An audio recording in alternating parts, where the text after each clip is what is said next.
भूदेव जो पीएससी मां होके बवाल, दिन रात पढ़ना है मचावो धमाल। काबर ले थसरे टेंशन, अरे काबर ले थसरे टेंशन, जब अफसर बनके ते घर पे धमाल। ये कैसे होगा सर?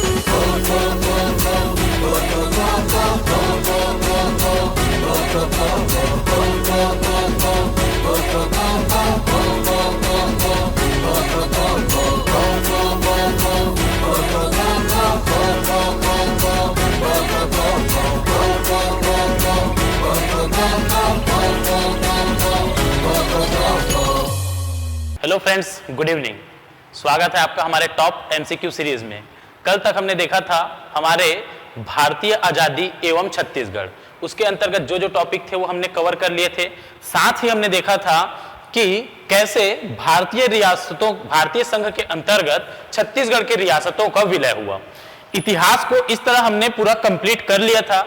अब उसमें जो छोटी छोटी चीजें बची हुई है उस पर क्या करेंगे, हम आगे चर्चा करेंगे, जिसमें से एक हमारा टॉपिक है जनजातीय विद्रोह।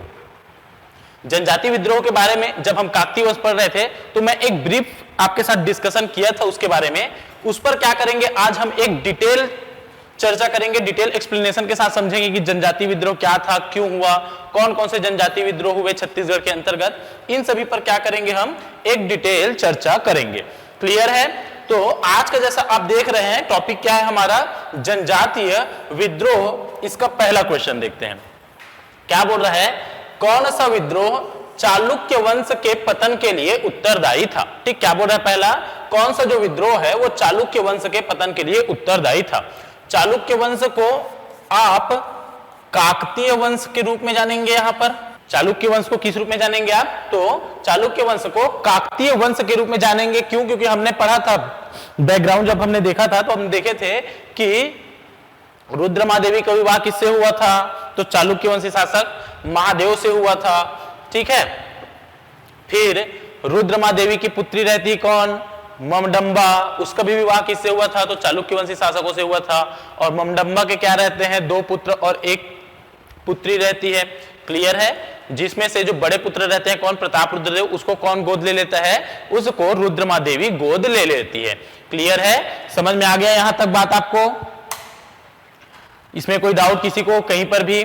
ठीक, तब होता क्या है, काकतीय वंश जो है यहां पर वो कैसे पतन होता है ये आपको बताना है। ठीक है, काकतीय वंश का पतन कैसे होता है। तो हमने पढ़ा था एक शासक अजमेर सिंह। ठीक है, कौन सा है शासक, अजमेर सिंह। अजमेर सिंह किसके पुत्र रहते हैं, तो अजमेर सिंह जो रहते हैं वह रहते हैं किसके पुत्र, तो वो रहते हैं दलपत देव के पुत्र। ठीक, किसके पुत्र रहते हैं, दलपत देव के। अब दलपत देव के आपको 2 पुत्र जानने हैं, कौन कौन से हैं 2 पुत्र, बड़े पुत्र रहते हैं दरिया देव और छोटे पुत्र कौन रहते हैं, अजमेर सिंह। परंतु अजमेर सिंह क्या रहते हैं, तो अजमेर सिंह मुख्य रानी के पुत्र रहते हैं, जिसके कारण उनको क्या किया गया रहता है, तो अजमेर सिंह को चालुक्य वंश का या काकतीय वंश का अगला उत्तराधिकारी घोषित कर दिया गया रहता है। किसके समय में, तो आपके दलपत देव के समय में ही। और दलपत देव के समय में ही जो अजमेर सिंह रहते हैं वो क्या रहते हैं, तो डोंगर क्षेत्र के अधिकारी रहते हैं। ठीक है, क्या रहते हैं, 1774 से 78 के बीच में वो शासक रहते हैं। और उससे पहले क्या रहते हैं, दलपत देव के समय में, तो दलपत देव के समय में वो क्या रहते हैं, डोंगर क्षेत्र के अधिकारी रहते हैं। अब जब दलपत देव की मृत्यु होती है तो दलपत देव की मृत्यु उपरांत जो दरिया देव रहते हैं वो क्या कर देते हैं, अजमेर सिंह पर आक्रमण कर देते हैं। किस पर आक्रमण कर देते हैं, अजमेर सिंह पर आक्रमण कर देते हैं। अब जब अजमेर सिंह पर आक्रमण करते हैं दरिया देव, तो अजमेर सिंह जो रहते हैं, जैसा मैंने भी आपको बताया कि वो क्या रहते हैं, डोंगर क्षेत्र के अधिकारी रहते हैं। तो डोंगर क्षेत्र की जो जनता रहती है वो क्या रहती है, अजमेर सिंह से कनेक्टेड रहती है। और डोंगर क्षेत्र के अंतर्गत मुख्य रूप से कौन सी जनजाति निवास कर रही थी, तो हलबा जनजाति निवास कर रही थी। अजमेर सिंह इन हलबा आदिवासियों को एकत्रित करके क्या करते हैं, तो सामना करते हैं दरिया देव का और दरिया देव को पराजित कर देते हैं। दरिया देव इसके उपरांत क्या करते हैं, तो वो विक्रम देव जो कि जयपुर के शासक रहते हैं उनके पास जाते हैं, उनसे सहायता लेते हैं। सहायता लेने के बाद उनकी सेना लेकर क्या करते हैं, पुनः आक्रमण करते हैं। किसके ऊपर आक्रमण करते हैं, तो वो आक्रमण करते हैं फिर अजमेर सिंह पर। अजमेर सिंह क्या होते हैं, इस बार युद्ध में पराजित हो जाते हैं। युद्ध में पराजित होने के बाद जो दरियादेव रहते हैं वो क्या करते हैं, राज्य पर अपना अधिकार कर लेते हैं और कांकेर वाले क्षेत्र में शासन संचालित करने लगते हैं। अब जब यहां पर अजमेर सिंह की पराजय हो जाती है तो अजमेर सिंह क्या करते हैं, फिर से पुनः क्या करते हैं, वो हलबा आदिवासियों को एकत्रित करते हैं और उनके साथ मिलकर क्या कर देते हैं, हलबा विद्रोह कर देते हैं। इसी कारण अजमेर सिंह को क्या कहा जाता है, बस्तर क्षेत्र में क्रांति का मसीहा कहा जाता है। क्या कहा जाता है, तो बस्तर क्षेत्र में क्रांति का मसीहा कहा जाता है। किसको, तो अजमेर सिंह को। क्लियर है। अब अजमेर सिंह फिर से जब आक्रमण करते हैं कांकेर के अंतर्गत किस पर, दरियादेव पर, तो दरियादेव इसमें पराजित होते हैं। अब पराजित होने के बाद वो पुनः कहां चले जाते हैं, तो पुनः वो चले जाते हैं दरियादेव जो रहते हैं कहां चले जाते हैं, तो जयपुर नरेश विक्रमदेव के पास चले जाते हैं।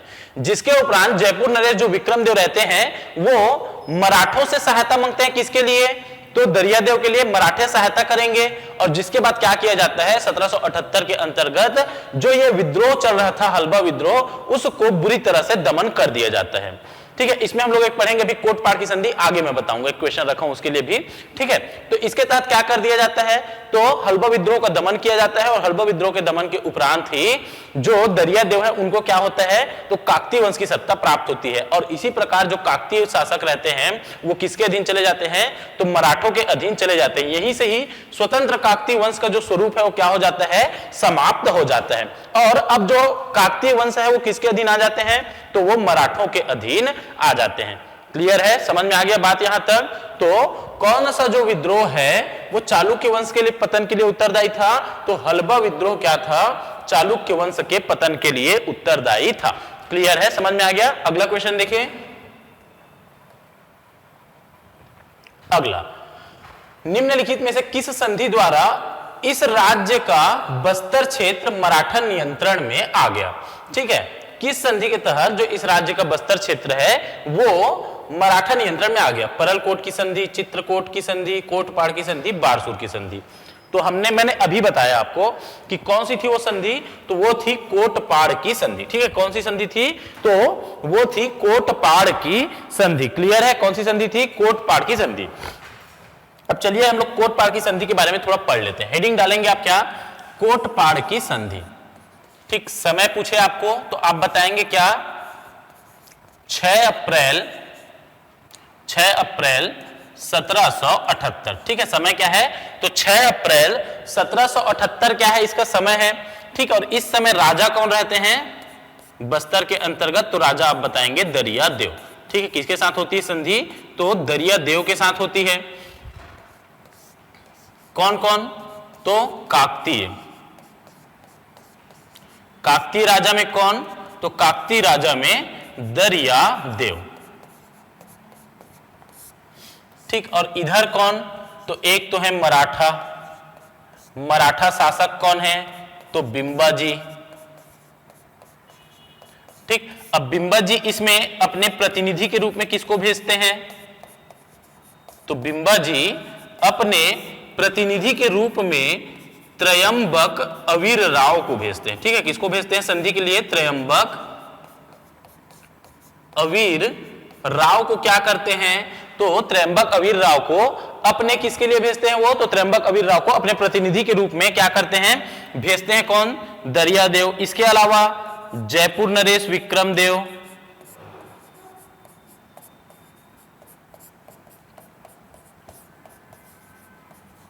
जयपुर नरेश विक्रमदेव, और इसके अलावा कंपनी के तरफ से एक जो व्यक्ति रहते हैं वो रहते हैं वाटसन।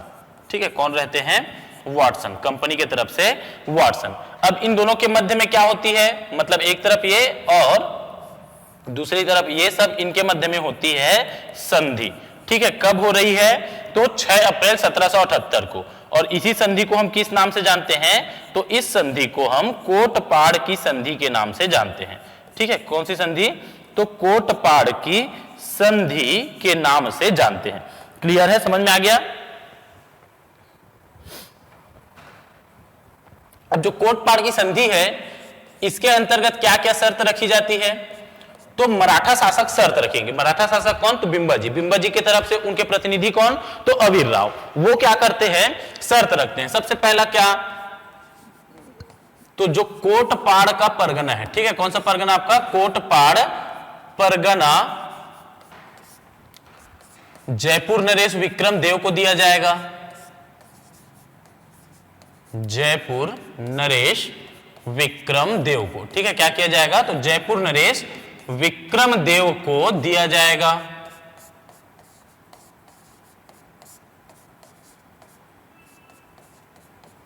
कोटपाड़ परगना किसको दिया जाएगा शर्त के तहत, तो जयपुर नरेश विक्रम देव को दिया जाएगा। इसके अलावा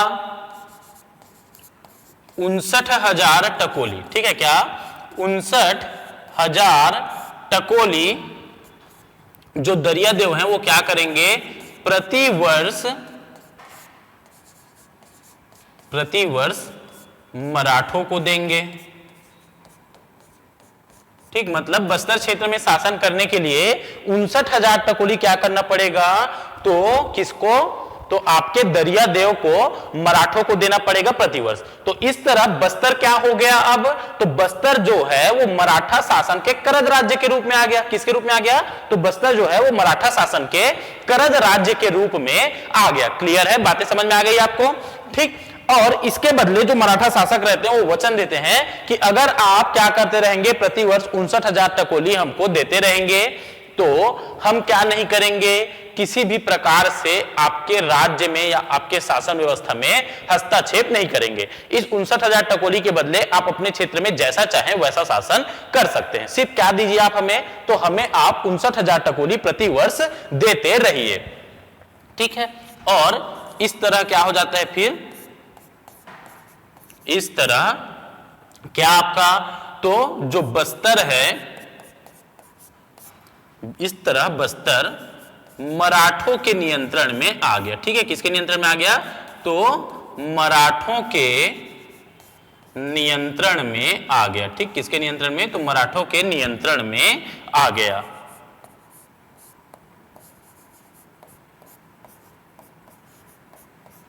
ठीक है, क्या हो गया, मराठों के नियंत्रण में आ गया। और इसीलिए कहा जाता है, नोट करके आप लिख लें कि दरियादेव ने, किसने, तो दरियादेव ने अपने निजी स्वार्थ के लिए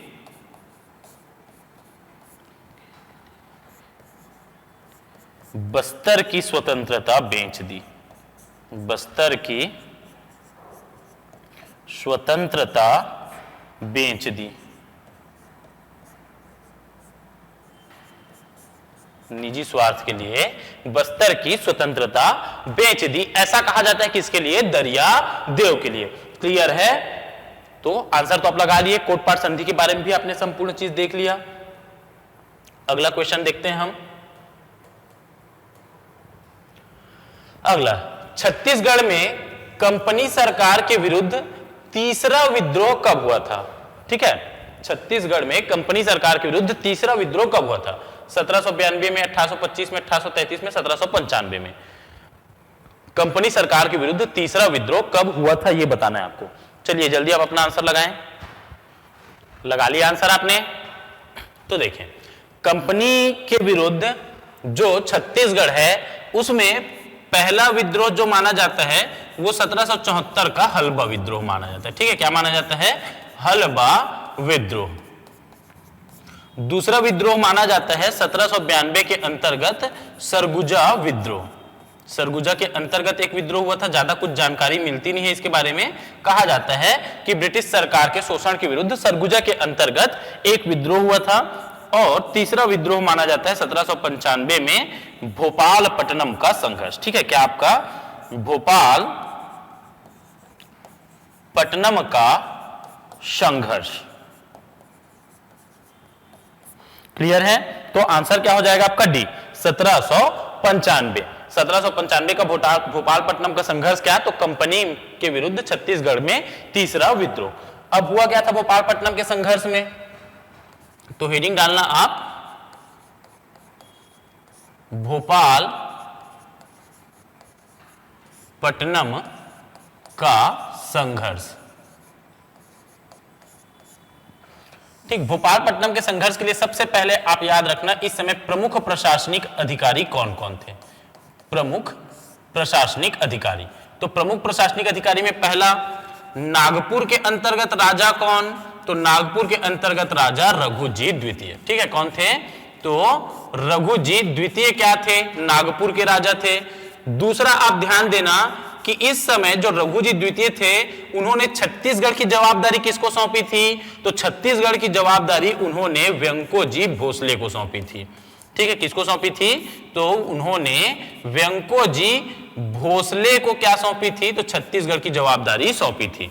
और व्यंकोजी भोसले के द्वारा कौन सी पद्धति शुरू की जाती है, अभी हमने पढ़ा था, तो व्यंकोजी भोसले के द्वारा छत्तीसगढ़ में सूबेदारी व्यवस्था शुरू की जाती है। और इस समय सूबेदार कौन रहते हैं, तो इस समय सूबेदार रहते हैं विट्ठल राव दिनकर। ठीक है, कौन रहते हैं, विट्ठल राव दिनकर क्या रहते हैं, तो इस समय यहां के सूबेदार रहते हैं। और साथ ही बस्तर के अंतर्गत राजा कौन है, तो बस्तर के अंतर्गत राजा हैं दरिया देव। ठीक है, कौन रहते हैं बस्तर के अंतर्गत राजा, तो बस्तर के अंतर्गत राजा रहते हैं दरिया देव। प्रमुख प्रशासनिक अधिकारी में नागपुर में कौन, रघुजीत द्वितीय। क्लियर है, यहां पर नागपुर में कौन, तो रघुजीत द्वितीय। छत्तीसगढ़ में व्यंकोजी भोसले, मतलब रघुजीत द्वितीय के द्वारा छत्तीसगढ़ की जो जवाबदारी किसको सौंपी जाती है, व्यंकोजी भोसले को सौंपी जाती है। क्लियर है, ठीक। फिर सूबेदार कौन, तो विट्ठल राव दिनकर। व्यंकोजी भोसले ने कौन सी व्यवस्था शुरू की थी, सूबेदारी व्यवस्था। और उस सूबेदारी व्यवस्था के अंतर्गत सूबेदार कौन, विट्ठल राव दिनकर। और बस्तर के अंतर्गत राजा कौन थे, तो दरिया देव क्या थे, यहां पे राजा थे। क्लियर है। अब ये जो भोपालपट्टनम का संघर्ष है आपका, इस भोपालपट्टनम के संघर्ष का समय पूछे आपको तो आप क्या बताएंगे, तो 13 से 28 अप्रैल 1795। क्लियर, ये क्या था, भोपालपट्टनम के संघर्ष का तो समय था। ठीक है, समझ में आ गया। नेतृत्व, किसने नेतृत्व किया इस विद्रोह का, तो जो भोपालपट्टनम का संघर्ष था उसके लिए पर्टिकुलर किसी एक व्यक्ति का नाम नहीं आता। यहां पर क्या जानना है आपको, तो गोंड आदिवासियों के द्वारा। ठीक है, किसके द्वारा, तो गोंड आदिवासियों के द्वारा। ठीक, किसके द्वारा, गोंड आदिवासियों के द्वारा। और इस संघर्ष का उद्देश्य क्या था, तो ब्रिटिश अधिकारी या अंग्रेज अधिकारी, ब्रिटिश अधिकारी कैप्टन J.T. ब्लंट। ठीक है, कौन, J.T. ब्लंट के बस्तर आगमन का विरोध, बस्तर आगमन का विरोध। ठीक है, क्या था उद्देश्य, तो ब्रिटिश अधिकारी कैप्टन J.T. ब्लंट के बस्तर आगमन का क्या करना है, हमको विरोध करना है। क्लियर। अब घटना क्या रहती है इसमें, तो घटना रहती है कि 1795 के अंतर्गत एक ब्रिटिश अधिकारी कैप्टन ब्लंट क्या करते हैं, तो भोपालपट्टनम के जमींदार से मिलने जाते रहते हैं। ठीक है, क्या करने जाते रहते हैं, तो भोपालपट्टनम के जमींदार से मिलने जाते रहते हैं। कौन मिलने जा रहे थे, तो J.T. ब्लंट मिलने जा रहे थे। अब इस समय जो आदिवासी थे वो मराठों के हस्तक्षेप से ही क्या थे, अत्यधिक परेशान थे। 1774 से 78 तक यहां पर क्या हो गया था, तो मराठों के द्वारा जो हलवा विद्रोह था उसको एकदम क्रूरतापूर्वक दमन किया गया था। कहा जाता है कि सिर्फ एक हलवा आदिवासी वहां से जिंदा बचकर निकल पाता है। तो उनको यह डर था कि आगे चलकर अगर अंग्रेज भी यहां पर आएंगे तो अंग्रेजों के आने से क्या होगा, हमारी जीवन शैली और प्रभावित होगी। इसलिए वो क्या नहीं करना चाहते थे, किसी भी अंग्रेज को इस क्षेत्र में घुसने देना नहीं चाहते थे। क्लियर है, कौन नहीं घुसने देना चाह रहे थे, तो यहाँ के स्थानीय आदिवासी। इसलिए वो क्या करते हैं, कैप्टन J.T. ब्लंट के बस्तर आगमन का विरोध करते हैं। अब वो बस्तर क्यों जाते रहते हैं, तो भोपालपट्टनम के जमींदार से मिलने जाते रहते हैं। भोपालपट्टनम के जमींदार से मिलने जाने के लिए उनको क्या करना था, इंद्रावती नदी पार करनी थी। लेकिन जो गोंड आदिवासी थे वो कैप्टन ब्लंट को इंद्रावती नदी पार करने नहीं देते, वहां पर बहुत विरोध होता है उनका। अब कैप्टन ब्लंट जो रहते हैं वो 17 दिनों तक कहा जाता है वहीं आसपास विचरण करते रहते हैं, लेकिन वो बस्तर प्रवेश नहीं कर पाते। क्लियर है। लेकिन कहा जाता है हालांकि उन्होंने बस्तर की यात्रा नहीं की थी, लेकिन कांकेर तक की यात्रा उन्होंने की थी। ठीक है, कहां तक की यात्रा की थी? तो कांकेर तक की यात्रा उन्होंने की थी। क्लियर है, समझ में आ गया? ये तो हो गया आंसर अपना। ठीक है, बाकी भोपालपट्टनम संघर्ष के बारे में ये जो प्रशासनिक अधिकारी हैं इनके नाम बिल्कुल आप अच्छे से याद रखें, यहां से लगातार क्वेश्चन बनता है। और ये सारे जो 2-3 चीजें, समय कब, घटना कब, है ना, नेतृत्व क्या। घटना मैंने आप लोग को बता दिया कि जेटी ब्लंट के बस्तर आगमन के विरोध के कारण क्या होता है, वहां पे विद्रोह होता है। और जेटी ब्लंट कहां जा रहे थे? तो भोपालपट्टनम के जमींदार से मिलने जा रहे थे, लेकिन जो वहां के गोड़ आदिवासी रहते हैं वो उनको क्या नहीं करने देते, तो वो उनको इंद्रावती नदी पार करके बस्तर में प्रवेश करने नहीं देते। 17 दिन तक वो यहां आसपास विचरण करते रहते हैं, लेकिन वो इंद्रावती नदी पार करके भोपालपट्टनम के जमींदार से मिलने नहीं जा पाते। क्लियर है, यहां तक समझ में आ गया? अगला क्वेश्चन देखें। अगला, वर्ष 1825 में विदेशी शासन के आक्रमण के विरुद्ध अबू झमाड़िया द्वारा इनमें से कौन सा विद्रोह हुआ था? अबू झमाड़िया के द्वारा कौन सा विद्रोह हुआ था? हल्बा विद्रोह, रानी विद्रोह, परलकोट विद्रोह, मुरिया विद्रोह। कौन सा विद्रोह हुआ था अबू झमाड़ियों के द्वारा? जल्दी आंसर लगाएं आप। लगा लिया आंसर आपने? क्या आंसर लगाया है? 1825 में विदेशी शासन के आक्रमण के विरुद्ध अबू झमाड़िया द्वारा इनमें से कौन सा विद्रोह हुआ था? तो हल्बा विद्रोह हुआ था, हल्बा तो हमने पढ़ लिया, अभी इसको आप एलिमिनेट कर लें। रानी विद्रोह नहीं है, ठीक है, मुरिया विद्रोह और परलकोट विद्रोह। तो 1825 के अंतर्गत कौन सा विद्रोह होता है? तो परलकोट विद्रोह होता है। क्लियर है, समझ में आ गया? देखिए परलकोट विद्रोह के बारे में हेडिंग डालना आप, परलकोट विद्रोह। ठीक, कौन सा विद्रोह? तो परलकोट विद्रोह। क्या हेडिंग डालेंगे आप? तो आप हेडिंग डालेंगे आपका परलकोट विद्रोह। ठीक है, कौन सा विद्रोह? परलकोट विद्रोह। कब हुआ था? जल्दी बताएं कब हुआ था? तो परलकोट जो विद्रोह है वो हुआ था 1824-25 में। ठीक है, कब हुआ था? 1824-25 में। परलकोट विद्रोह के समय बस्तर के शासक कौन थे? जल्दी बताएं, बस्तर के शासक कौन थे? तो शासक थे महिपाल देव। ठीक, हमने पढ़ा था बस्तर का इतिहास जब पढ़ रहे थे तो मैं बताया था आपको कि महिपाल देव के समय में क्या होता है 1824-25 में, तो परलकोट का विद्रोह होता है। स्थान,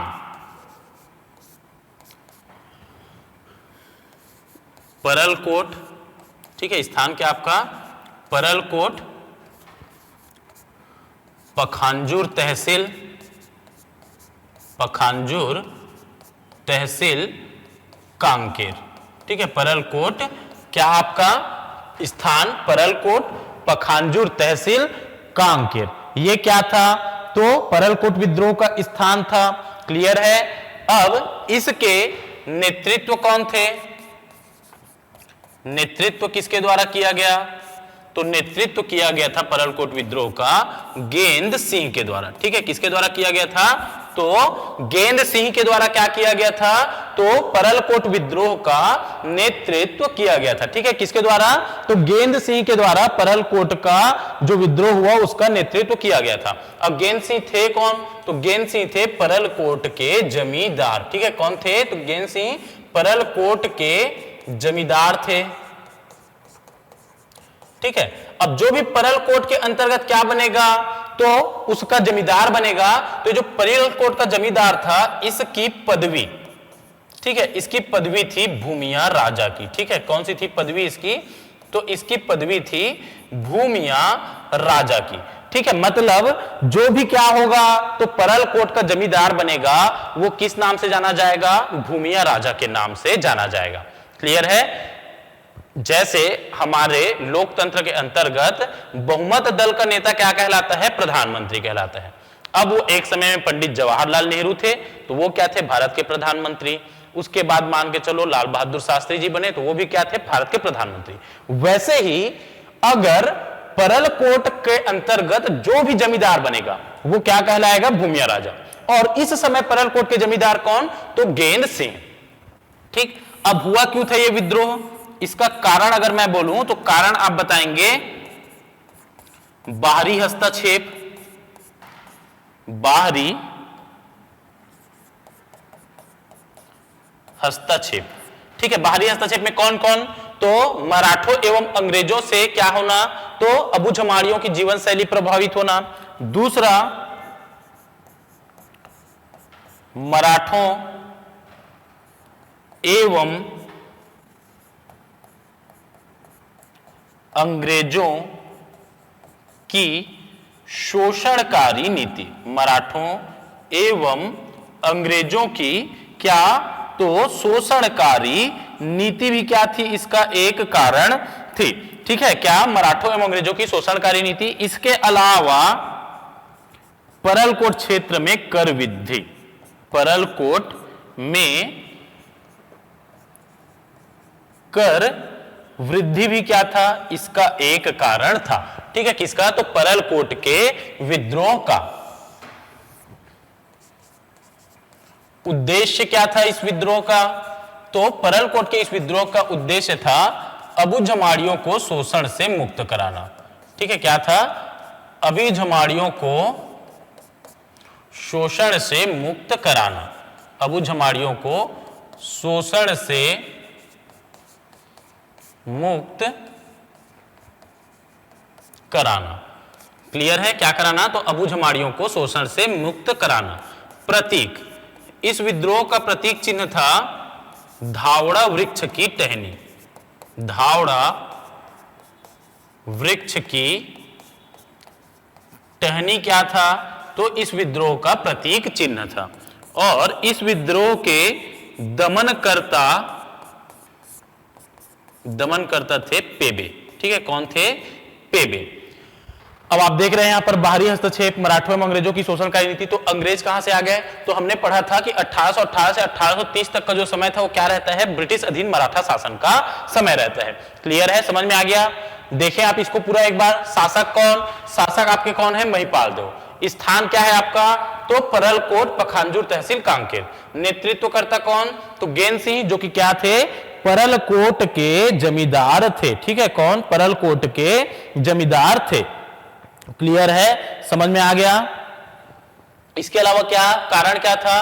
तो बाहरी हस्तक्षेप, मराठों एवं अंग्रेजों की शोषणकारी नीति, परलकोट में कर वृद्धि। उद्देश्य क्या? तो अबूझमाड़ियों को शोषण से मुक्त कराना। प्रतीक क्या? तो धावड़ा वृक्ष की टहनी। और दमनकर्ता कौन थे? तो पेबे इसके दमनकर्ता थे। कहानी सुनोगे? चलो सुनाता हूं। ठीक है, तो महिपाल देव के समय क्या होता है? तो अंग्रेजों मराठों के शोषण से परेशान होकर जो गेंद सिंह रहते हैं परलकोट के जमींदार, वो क्या करते हैं? एक विद्रोह करते हैं। और कब?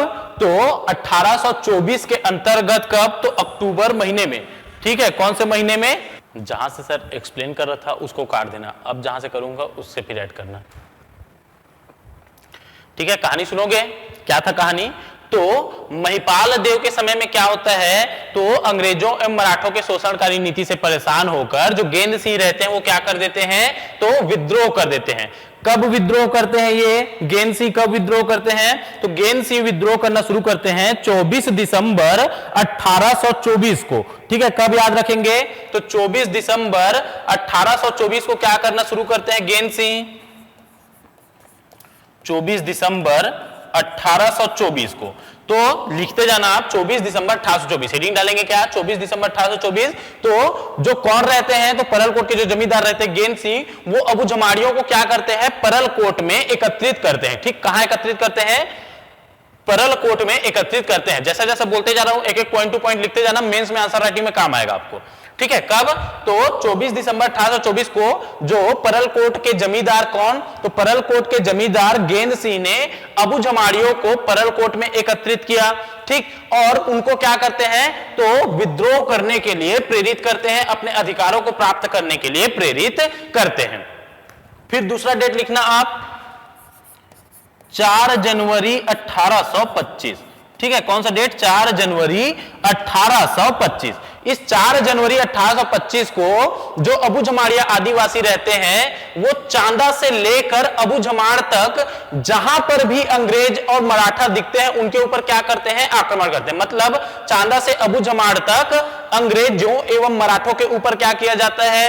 तो आदिवासियों के द्वारा आक्रमण किया जाता है।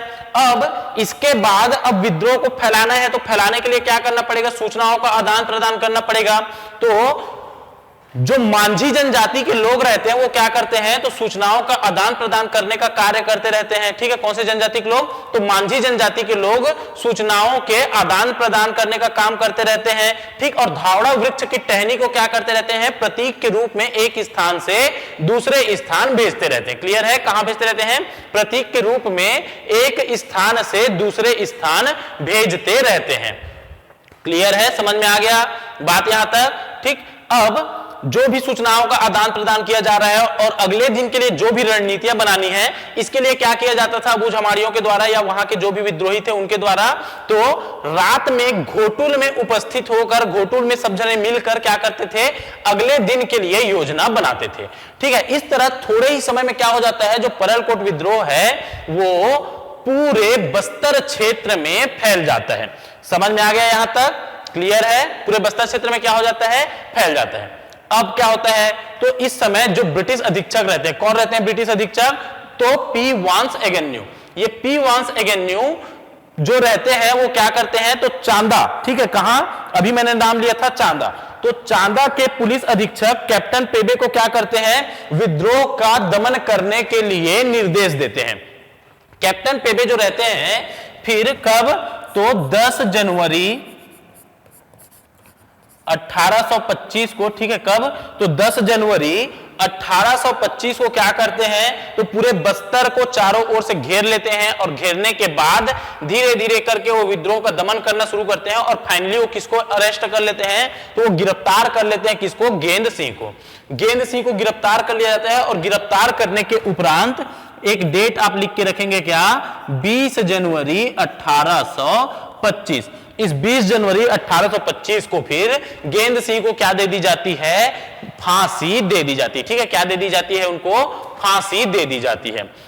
ठीक, अब गेंद सिंह को फांसी दे दी गई, तो यहां पर एक चीज आप याद रखेंगे, लास्ट में ऐड करेंगे कि गेंद सिंह को क्या कहा जाता है, तो बस्तर क्षेत्र का प्रथम शहीद कहा जाता है। ठीक है, क्या कहा जाता है, तो बस्तर का प्रथम शहीद कहा जाता है। क्लियर, कितने डेट याद रखना, 24 दिसंबर 1824। इस दिन क्या होता है, तो 24 दिसंबर 1824 को जो परलकोट के जमींदार रहते हैं कौन, गेंद सिंह, वो क्या करते हैं, अबू झमाड़ियों को परलकोट में एकत्रित किए और एकत्रित करके उनको विद्रोह करने के लिए क्या करते हैं, प्रेरित करते हैं। 4 जनवरी 1825 को चांदा से लेकर अबू झमाड़ तक जितने भी विद्रोही रहते हैं वो मराठा और अंग्रेजों के ऊपर क्या करते हैं, आक्रमण करते हैं। ठीक है, इस विद्रोह के संचालन का कार्य किसको सौंपा जाया रहता है, तो मांझी जनजाति के लोगों को सौंपा जाया रहता है। ठीक, वो क्या करते थे, सूचनाओं के आदान प्रदान के लिए धावड़ा वृक्ष की टहनी को एक स्थान से दूसरे स्थान भेजते थे और सूचना एक स्थान से दूसरे स्थान तक पहुंचाते थे। फिर आपको क्या याद रखना है, रात्रि में फिर ये सभी लोग घोटुल में एकत्रित होकर अगले दिन के लिए क्या करते थे, तो कार्यक्रम अपना नियोजित करते थे कि अगले दिन हमको ये कार्य करना है, यहां पर विद्रोह करना है, यहां जाना है। तो सारी जो मीटिंग है वो कहां पर होती थी, घोटुल में होती थी। घोटुल के बारे में भी पढ़ेंगे हम लोग युवा गृह में, जब हम लोग जनजाति में आएंगे। ठीक है, तब वहां पर डिटेल एक्सप्लेनेशन करूंगा घोटुल को। क्लियर है, अब उसके बाद क्या होगा आपका, तो उसके बाद थोड़े ही समय में क्या हो जाता है, तो संपूर्ण कहां पर, बस्तर क्षेत्र में ये विद्रोह फैल जाता है। अब विद्रोह बढ़ता हुआ देखकर जो ब्रिटिश अधीक्षक रहते हैं उस समय कौन, तो पढ़े थे हमने कहां पर, तो हमने पढ़ा था जब हम लोग ब्रिटिश अधीन मराठा शासन पढ़ रहे थे, तो कि कैप्टन पी वांस एगन्यू। ठीक है, कौन, कैप्टन पी वांस एगन्यू क्या करते हैं, तो चांदा के पुलिस अधीक्षक कैप्टन पेबे को विद्रोह का दमन करने के लिए निर्देश देते हैं और फिर कैप्टन पेबे 10 जनवरी 1825 को क्या करते हैं, संपूर्ण बस्तर को घेर लेते हैं और घेरने के बाद धीरे धीरे वो विद्रोह का दमन करना शुरू करते हैं और फाइनली क्या होता है, तो वो गेंद सिंह जी को गिरफ्तार कर लेते हैं और गिरफ्तार करने के उपरांत फिर 20 जनवरी 1825 को उनको फांसी दे दी जाती है। ठीक, इस प्रकार क्या हो जाता है, विद्रोह का दमन हो जाता है। और एक चीज आपको क्या याद रखना है, तो गेंद सिंह यहां पे क्या रहते हैं, तो पहले शहीद रहते हैं कहां के, बस्तर क्षेत्र के। क्लियर, अगला, लूटपाट और शोषण से मुक्त दुनिया की स्थापना के उद्देश्य से अबू झमाड़ियों द्वारा समर्थित विद्रोह कहा जाता है। ठीक है, अबू झमाड़ियों द्वारा समर्थित विद्रोह कौन सा था, हलबा विद्रोह था, परलकोट विद्रोह था, तारापुर विद्रोह था, कि कोई विद्रोह था। जल्दी से आप अपना आंसर दें, लगा लिया आंसर। अभी हमने पूरा एक्सप्लेन किया था कहां पर, तो लूटपाट शोषण मुक्त दुनिया की स्थापना के उद्देश्य से अबू झमाड़ियों द्वारा समर्थित विद्रोह क्या रहता है आपका, तो परलकोट विद्रोह। ठीक है, कौन सा विद्रोह, परलकोट विद्रोह। क्लियर है, अगला, परलकोट के जमींदार की पदवी थी, अभी मैंने बताया क्या, भूमिया राजा। ठीक है, क्या थी पदवी इनकी, तो भूमिया राजा इनकी पदवी थी। क्लियर है, पूरा एक्सप्लेन कर दिया था मैंने अभी। अगला क्वेश्चन, परलकोट विद्रोह के संदर्भ में असत्य कथन बताइए। अंग्रेजों व मराठों के विरुद्ध 24 दिसंबर 1824 को परलकोट में आदिवासी एकत्र हुए। बस्तर के प्रभारी सुप्रिंटेंडेंट ने चांदा के कैप्टन पेबे से सहायता मांगी। 20 जनवरी 1825 को परलकोट में गेंद सिंह को फांसी पर लटका दिया गया। दीवान कालेंद्र सिंह ने इस विद्रोह में महत्वपूर्ण भूमिका निभाई। कौन सा जो कथन है वह असत्य है, ये आपको बताना है। कौन सा जो कथन है वो क्या है, असत्य है। क्लियर है, समझ में आ गया, कौन सा कथन जो है वह असत्य है, ये आपको बताना है। तो इसमें अभी हमने ये तीनों पॉइंट पर पूरी विस्तृत चर्चा की थी। कालेंद्र सिंह के बारे में कोई चर्चा नहीं किया था, तो इसका आंसर क्या हो जाएगा आपका, कालेंद्र सिंह। कालेंद्र सिंह को आगे हम लोग पढ़ेंगे कौन से विद्रोह में, तो आगे अभी बताऊंगा। ठीक है, कब बताऊंगा, आगे बताऊंगा। लकर लकर नहीं करना है, ठीक है, क्या नहीं करना है, लकर लकर नहीं करना है। क्लियर है। अगला, छत्तीसगढ़ का वह विद्रोह कौन सा है जिसे बस्तर का मुक्ति संग्राम के नाम से जाना जाता है। छत्तीसगढ़ का वह विद्रोह कौन सा है जिसे बस्तर का मुक्ति संग्राम के नाम से जाना जाता है। कोल विद्रोह, लिंगागिरी विद्रोह, तारापुर विद्रोह, परलकुट विद्रोह। ठीक है, कौन सा जो विद्रोह है वो बस्तर के मुक्ति संग्राम के नाम से जाना जाता है, ये आपको बताना है। जल्दी अपना आंसर लगाएं। लगा लिया आंसर आप, क्या लगाया आपने, कोल विद्रोह, लिंगागिरी विद्रोह, तारापुर विद्रोह, परलकोट विद्रोह। तो इसका आंसर तो आपको पता ही होगा। ठीक है, क्या है इसका आंसर, लिंगागिरी विद्रोह। ठीक है, कौन सा है आंसर इसका, तो लिंगागिरी विद्रोह। हेडिंग डालना, थोड़ा लिंगागिरी विद्रोह के बारे में चर्चा कर ले हम। लिंगागिरी विद्रोह,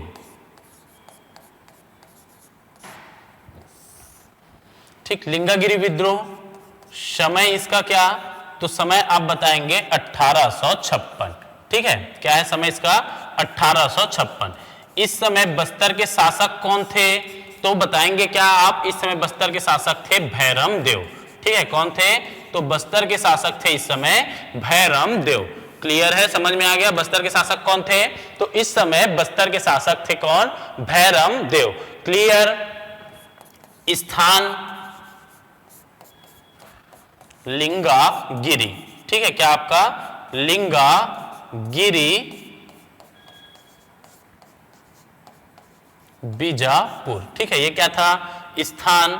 विद्रोह का नेतृत्व। ठीक है, क्या आपका, विद्रोह का नेतृत्व। कौन से विद्रोह का नेतृत्व आपका, तो लिंगागिरी विद्रोह का नेतृत्व किसके द्वारा किया गया था, तो ये किया गया था ध्रुवा राम माड़िया के द्वारा। ध्रुवा राम माड़िया के द्वारा क्या किया गया था, इस विद्रोह का नेतृत्व किया गया था। ठीक है, कारण क्या था इस विद्रोह का, तो इस विद्रोह का कारण था बस्तर को ब्रिटिश साम्राज्य में शामिल करना। ठीक है, क्या करना, तो बस्तर को ब्रिटिश साम्राज्य में शामिल करना। ब्रिटिश साम्राज्य में शामिल करना। ठीक है, क्या था, ये इस विद्रोह का कारण था। कौन से विद्रोह का, लिंगागिरी विद्रोह का। बस्तर को ब्रिटिश साम्राज्य में क्या करना, तो बस्तर को ब्रिटिश साम्राज्य में शामिल करना। इसी के विरोध में क्या होता है, लिंगागिरी विद्रोह होता है। ठीक, अब होता क्या है, तो हमने पढ़ा था कि जब रघुजी तृतीय की मृत्यु होती है तो रघुजी तृतीय क्या रहते हैं, निसंतान रहते हैं। और उनके निसंतान होने के कारण उस समय के जो तत्कालीन गवर्नर जनरल रहते हैं कौन, लॉर्ड डलहौजी, वो अपने हड़प नीति के तहत क्या कर लेते हैं, तो नागपुर राज्य को ब्रिटिश साम्राज्य में विलय कर लेते हैं। अब होता यह है कि जब नागपुर राज्य को ब्रिटिश साम्राज्य में विलय कर लिया तो उस समय नागपुर के अधीन क्या था, छत्तीसगढ़। तो छत्तीसगढ़ भी क्या हो जाता है, ब्रिटिश साम्राज्य का हिस्सा बन जाता है। छत्तीसगढ़ के साथ बस्तर भी क्या हो गया, ब्रिटिश साम्राज्य का हिस्सा हो गया। तो 1854 में नागपुर को ब्रिटिश साम्राज्य में मिलाया गया, उसके साथ छत्तीसगढ़ भी क्या हो गया, तो ब्रिटिश साम्राज्य का हिस्सा बन गया। अब जो यहाँ पे आदिवासी रहते हैं वो अंग्रेजों के शोषणकारी नीति से क्या रहते हैं, अत्यधिक परेशान रहते हैं, जिसके विरुद्ध जो कौन रहते हैं, ध्रुवाराम जो माड़िया रहते हैं, ये क्या कर देते हैं, सशस्त्र विद्रोह कर देते हैं। ठीक है, क्या कर देते हैं, सशस्त्र विद्रोह कर देते हैं। और ये जो ध्रुवाराम माड़िया रहते हैं, कौन रहते हैं, तो भोपालपट्टनम जमींदारी के अंतर्गत आने वाले लिंगागिरी तालुके के तालुकदार रहते हैं। ठीक है, क्या रहते हैं, तो भोपालपट्टनम जमींदारी के अंतर्गत आने वाले लिंगागिरी तालुके के क्या रहते हैं, ये तालुकदार रहते हैं। क्लियर है, समझ में आ गया। ठीक है, इसके अलावा जो चार्ल्स इलियट है उन्होंने बताया था कि जो दोरला जनजाति के लोग थे उन्होंने गांवों को लूटा, साथ ही बंजारों का जो मालगाड़ी रहता है जिसमें वो अपना सामान लेकर जाते रहते हैं, उनकी मालगाड़ियों को भी क्या कर लेते हैं, कब्जा कर लेते हैं, जिसके कारण 3 मार्च, ठीक है, कब, तो समय लिखेंगे आप क्या, 3 मार्च। 3 मार्च को क्या होता है, तो 3 मार्च को चिंतलनार में, ठीक है, कहां पर, चिंतलनार में सुबह 8 बजे से 3 बजे तक क्या होता है, सशस्त्र विद्रोह होता है। और इस युद्ध में अंग्रेजों की ओर से लड़ते हुए जो भोपालपट्टनम का जमींदार रहता है, ठीक है, अंग्रेजों की ओर से लड़ते हुए कौन, तो भोपालपट्टनम का जमींदार, भोपालपट्टनम का जमींदार, अंग्रेजों की ओर से लड़ते हुए भोपालपट्टनम का जमींदार क्या हो जाता है, घायल हो जाता है। ठीक है, क्या हो जाता है, घायल हो जाता है। कब, तो 3 मार्च 1856 को। ठीक है, अंग्रेजों की ओर से लड़ते हुए भोपालपट्टनम का जमींदार क्या हो जाता है, घायल हो जाता है।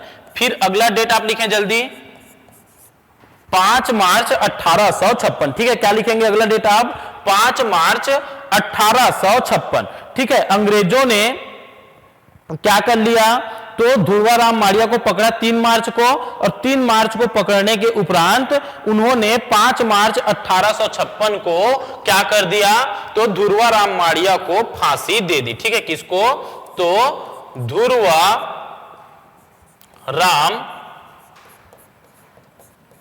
माड़िया को फांसी दे दी। ठीक है, क्या दे दी, तो ध्रुवाराम माड़िया को फांसी दे दी। तो ध्रुवाराम माड़िया द्वारा किया गया यह विद्रोह क्या कहलाता है, तो बस्तर का महान मुक्ति संग्राम कहलाता है। ठीक है, क्या कहलाता है, बस्तर का महान मुक्ति संग्राम कहलाता है, जो कि क्यों किया गया था, तो बस्तर को ब्रिटिश दासता से मुक्त कराने के लिए किया गया था। साथ ही ध्रुवाराम माड़िया को क्या कहा जाता है, तो ध्रुवाराम माड़िया को बस्तर क्षेत्र का दूसरा शहीद कहा जाता है। ठीक है, क्या कहा जाता है, बस्तर क्षेत्र का दूसरा शहीद भी कहा जाता है। क्लियर है। अगला, निम्नलिखित में से कौन सा विद्रोह एक साल वृक्ष के पीछे एक व्यक्ति का सिर के नारे से जुड़ा हुआ है। निम्नलिखित में से कौन सा जो विद्रोह है वो एक साल वृक्ष के पीछे एक सिर के नारे से जुड़ा हुआ है। हल्बा विद्रोह, कोई विद्रोह, लिंगागिरी विद्रोह, मेरिया या माड़िया विद्रोह। कौन सा जो विद्रोह है एक साल वृक्ष के पीछे एक व्यक्ति के सिर से जुड़ा हुआ है। जल्दी आप अपना आंसर दें। लगा लिया आंसर आपने, तो ये तो आपको पता ही होगा कि कौन सा विद्रोह है ये, तो ये है आपका कोई विद्रोह। ठीक है, कौन सा विद्रोह, कोई विद्रोह। कोई विद्रोह के बारे में हेडिंग डालें आप, कौन सा विद्रोह आपका, तो कोई विद्रोह। कोई विद्रोह समय क्या, तो कोई विद्रोह का समय आपका 1859। ठीक है, इस समय भी शासक कौन, तो इस समय भी आपके शासक हैं भैरम देव। ठीक है, बस्तर के अंतर्गत शासक कौन है, तो इस समय बस्तर के अंतर्गत शासक कौन आपके, भैरम देव। स्थान आपका बीजापुर। ठीक है, क्या है स्थान आपका, बीजापुर। नेतृत्व नागुल दोरला। ठीक है, कौन किया नेतृत्व, तो नागुल दोरला, जो कि फोतकेल के जमींदार रहते हैं। ठीक है, क्या रहते हैं, तो फोतकेल के जमींदार, फोतकेल के जमींदार नागुल दोरला क्या रहते हैं, इसके नेतृत्व करता रहते हैं। ठीक, कारण क्या रहता है इस विद्रोह का, तो कारण रहती है ब्रिटिश सरकार की गलत वन नीति। ठीक है, क्या रहता है कारण, तो ब्रिटिश सरकार की गलत वन नीति, गलत वन नीति क्या रहती है, इसका कारण रहती है। ठीक, साथ ही इसमें क्या नारा दिया जाता है, तो इसी विद्रोह में नारा दिया जाता है कि एक साल वृक्ष के पीछे एक सिर, एक साल वृक्ष के पीछे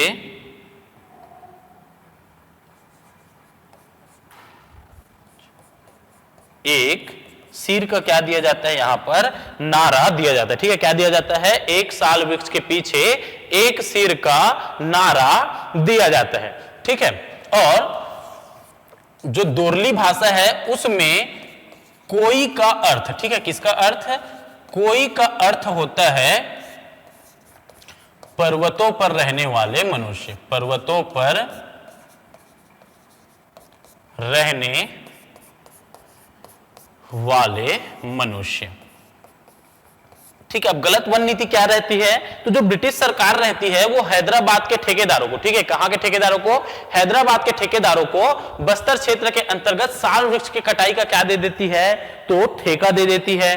ठीक है, अब इस साल वृक्ष की कटाई के विरोध में वहां के जो अंतर्गत जो कौन है आपके फोतकेल के जो जमींदार रहते हैं, कौन, नागुल दोरला, ये फोतकेल के जमींदार जो नागुल दोरला है ये क्या करते हैं, तो भोपालपट्टनम के जमींदार राम भोई और भेजी के जमींदार जुग्गर राजू को अपने साथ क्या करते हैं, शामिल करते हैं, और अंग्रेजों द्वारा जो साल वन काटे जा रहे थे उसका 1859 में विद्रोह करने का क्या करते हैं, निर्णय लेते हैं और कहते हैं कि अब बस्तर क्षेत्र में एक भी साल वृक्ष काटने नहीं दिया जाएगा।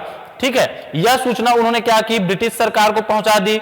अब ब्रिटिश सरकार क्या कहती है, तो इस सूचना को अपने प्रभुसत्ता पर चुनौती मानती है। ठीक है, क्या मानती है, इस सूचना को अपने प्रभुसत्ता पर चुनौती मानती है, और वो क्या करती है, तो बंदूकधारी सैनिकों का एक दल जो लोग क्या कर रहे थे, साल वृक्ष की कटाई कर रहे थे, उनकी सुरक्षा के लिए भेज देते हैं।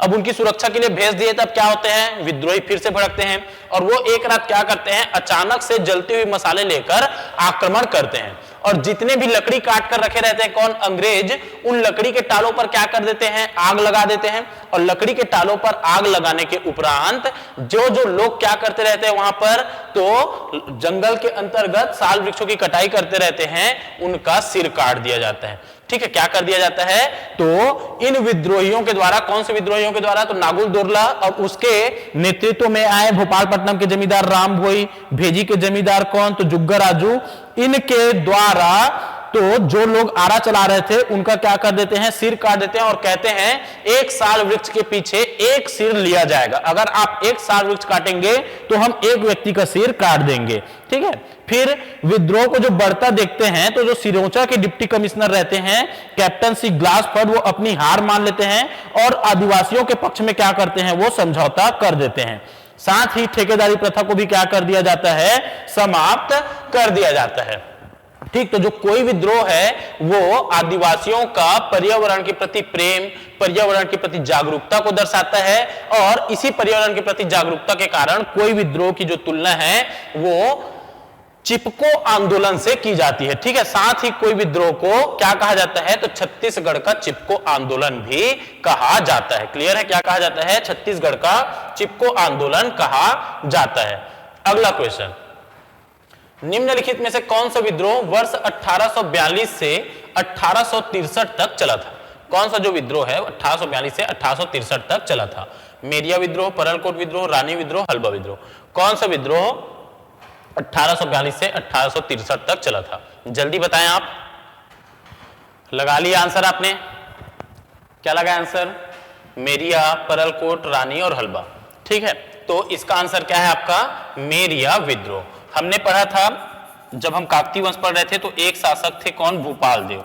भूपाल देव के समय में दो प्रमुख विद्रोह हुए थे, एक क्या था आपका तारापुर विद्रोह और दूसरा क्या था आपका, तो दूसरा था मेरिया विद्रोह। तारापुर विद्रोह कब हुआ, तो तारापुर विद्रोह 1842 से 1854 तक, और मेरिया विद्रोह कब, तो मेरिया विद्रोह आपका 1842 से 1863 तक।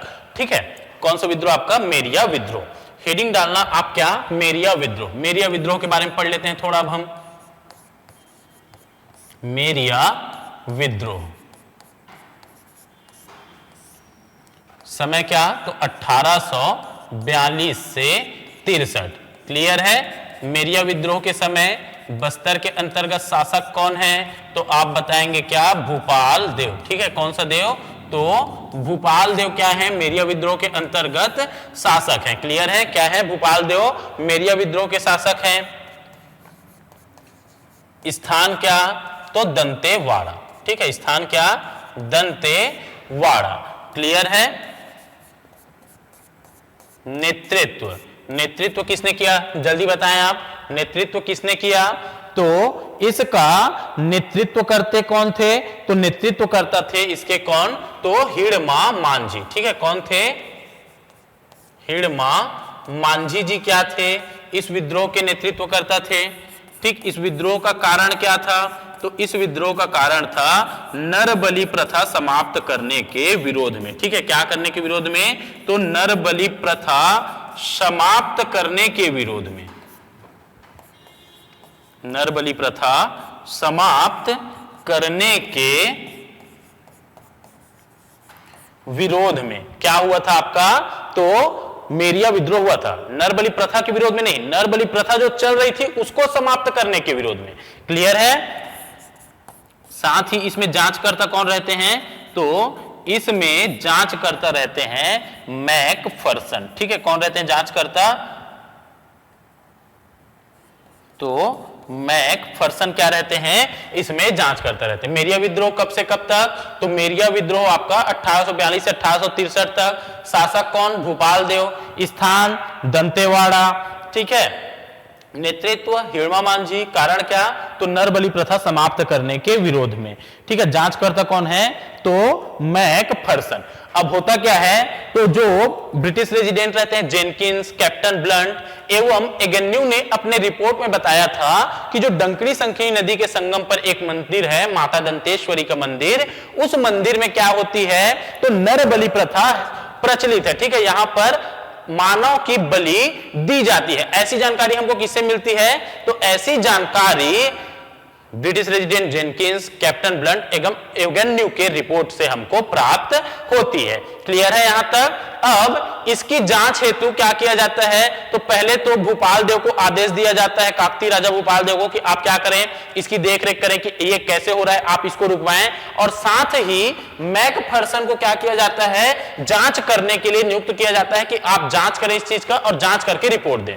तो मैकफर्सन जब अपनी रिपोर्ट देते हैं तो वो बताते हैं कि दंतेश्वरी मंदिर के अंतर्गत ताड़ी पेन्नू, ठीक है, क्या आपका, तो ताड़ी पेन्नू या माटी देव। ठीक है, क्या, ताड़ी पेन्नू या माटी देव की पूजा में। ठीक है, ताड़ी पेन्नू या माटी देव की पूजा में नरबलि एक प्रमुख संस्कार है। ठीक है, ताड़ी पेन्नू या माटी देव की पूजा में नरबलि क्या है, एक प्रमुख संस्कार है। नरबलि एक प्रमुख क्या है, संस्कार है। नरबलि एक प्रमुख संस्कार है। ताड़ी पेन्नू या माटी देव की पूजा में नरबलि क्या है, एक प्रमुख संस्कार है। क्लियर है, समझ में आ गया। ये किसने बताया, मैकफर्सन ने बताया। और उन्होंने ये भी कहा कि ये जो बस्तर के आदिवासी लोग हैं वो इस नरबलि का आयोजन क्या करते हैं, तो सामाजिक रूप से, सामूहिक रूप से करते हैं, एक उत्सव के रूप में मनाते हैं इसको। ठीक है, ऐसा किसका कथन रहता है, मैकफर्सन का कथन रहता है कि ये क्या है, तो जो यहाँ के आदिवासी हैं ये एक उत्सव के रूप में इस कार्यक्रम का क्या करते हैं, आयोजन करते हैं। ठीक, फिर ग्रिप्सन अपनी एक रिपोर्ट देते हैं, उसमें उन्होंने बताया कि जो काकतीय राजा रहते हैं भूपाल देव, उनको इसको रोकने के लिए आदेश दिया जाता है।